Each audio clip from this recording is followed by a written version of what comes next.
today instead of what is hard and necessary, and then we have to do what is hard and necessary at the end of our life when it's too late.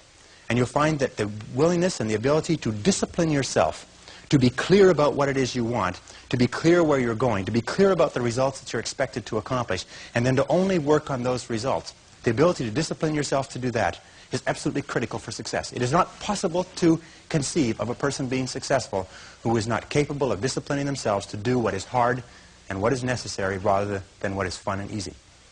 And especially when it comes to managing your time, when it comes to looking at what you should do on a day-to-day basis, focus on results, not activities. Now let me give you a method which has helped me.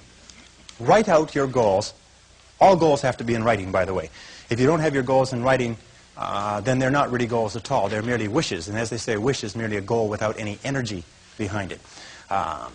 Have your goals in writing. Write them out very specifically and clearly, and then do this. Every single morning, rewrite your major goals in the first person singular as though they already existed. Rewrite your major goals every single morning. Now, this should take you about 2 to 4 minutes, maybe 5. You can do it all in a paragraph. For instance, if your goal is to earn $50,000 a year, every single morning write, I earn $50,000 a year.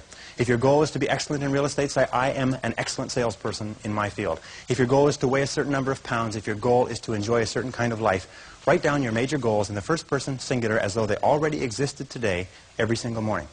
And then every single evening, take about 5-10 minutes, instead of watching television, just before you turn on the television, say, wait a second, I've got to review my progress. And sit down and review what you've done in the course of the day. And say, what have I done right today? What have I done right that's moved me toward my goals? And second question is, what would I do differently if I had today to do over again? Those 4 steps, by the way, writing and rewriting your goal each morning, reviewing them in the evening, and asking yourself those 2 questions. What did I do right? What did I do that moved me toward my goals today? And what would I do differently if I had the day to live over? If you'll ask yourself those 2 questions, in the next 30 days, you'll accomplish more than you accomplished in the last 6 months. This is the most incredible method I've ever seen. I learned it some years ago. Just rewrite your goals every morning. Because every time you write your goals down, you're programming them into your subconscious mind. When you program them into your subconscious mind, you set up a field of vibration within your brain. And this law of attraction, based on this field of vibration, attracts into your life people and circumstances that harmonize with your dominant thoughts.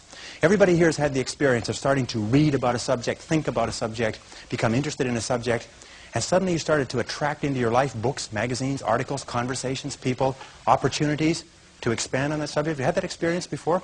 What you do is you create a force field, which we cannot explain scientifically, but it is a field of vibration that goes out from you and attracts back into your life everything that you need to realize your dominant goals. And everybody's had the experience of writing down their goals at the beginning of the year and opening up the envelope at the end of the year and finding that 80% of the goals have been accomplished. Have you ever had that experience? Absolutely remarkable, isn't it? The only problem with goals is that we don't set enough of them and we don't set them highly enough. You can have anything you want. Imagine you could have anything that you want, anything that you can hold in your mind on a continuing basis you can have. Anything that you are crystal clear about wanting and are willing to pay the price to get, you can have. So clarity is the key. Be clear about what you want. Be clear about what you have to do to get it. Be clear about your vision.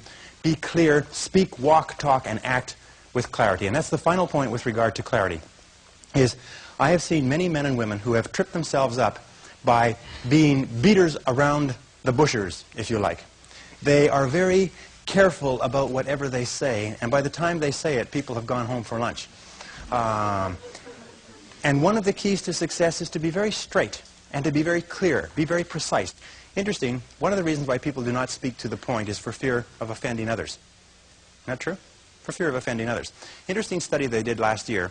They asked a great number of executives, male and female. They said, if you had to tell a person something unfortunate with regard to their career that was going to affect their lives, and this is something that you've known for a long time, how would you go about breaking the news to them? And each of the person described the strategy they would take. They would set up the timing right. They would start off with a talk about talking about subjects that they had in common. They would close the door and keep out the noise. Anyways, they went around and around, and they're all circuitous routes of how they would get to the point. And then they reversed the question. They said, how would you like to be informed of this same subject? And every single one of them said, I'd like to be informed in a straightforward way. I'd like somebody to tell me straight the news. You see, all of us want to be dealt with in a straightforward way because we know we can take whatever it is. But we think that everybody else is too fragile. So what we do is we pussyfoot and tippy-toe around and avoid giving them the news, and we finally do get the news to them, it sometimes causes more problems than is necessary. So be straightforward. Be clear in your language. Be clear in your actions. Let people know exactly where you stand, and let people know exactly what you've said and what you mean. Very, very important. And it takes practice, by the way. Every single one of these habit patterns, every single one of these qualities has to be learned by practice.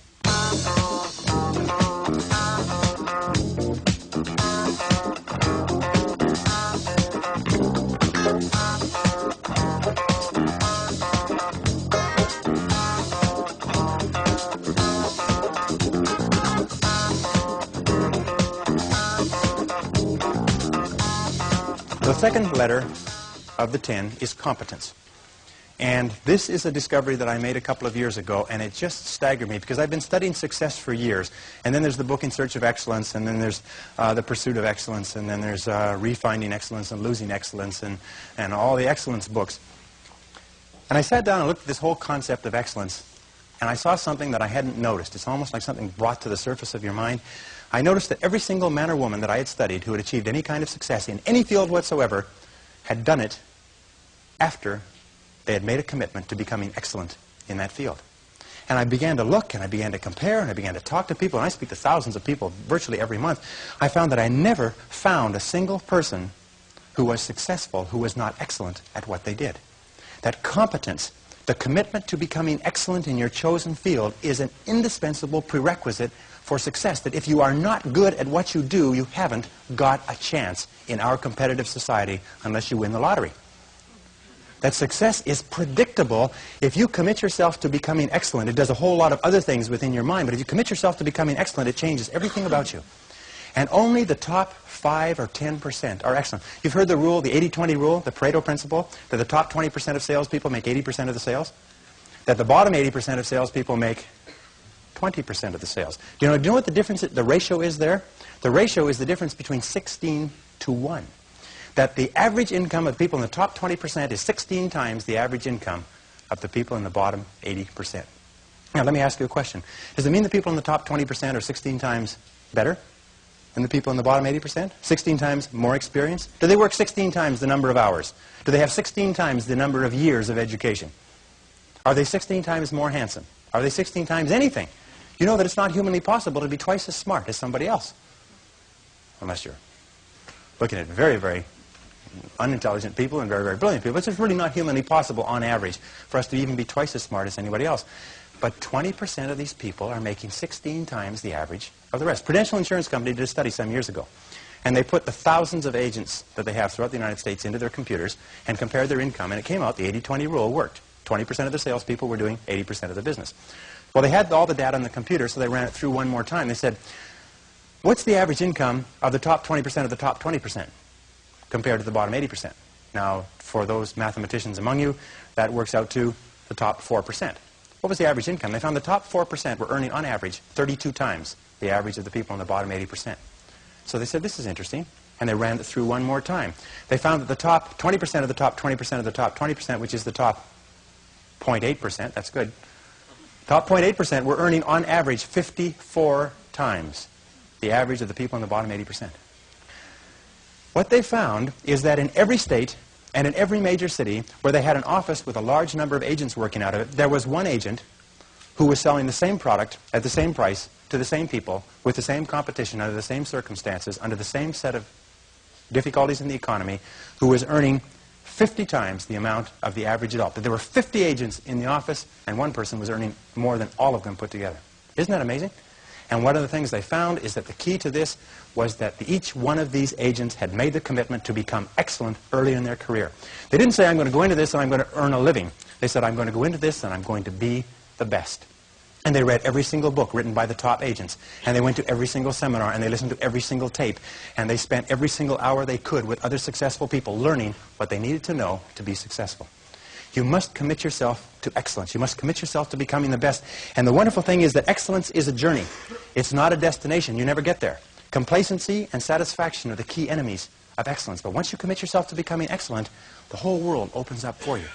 A very important point of excellence is this means simply this: do your best every time out and always strive to do it better.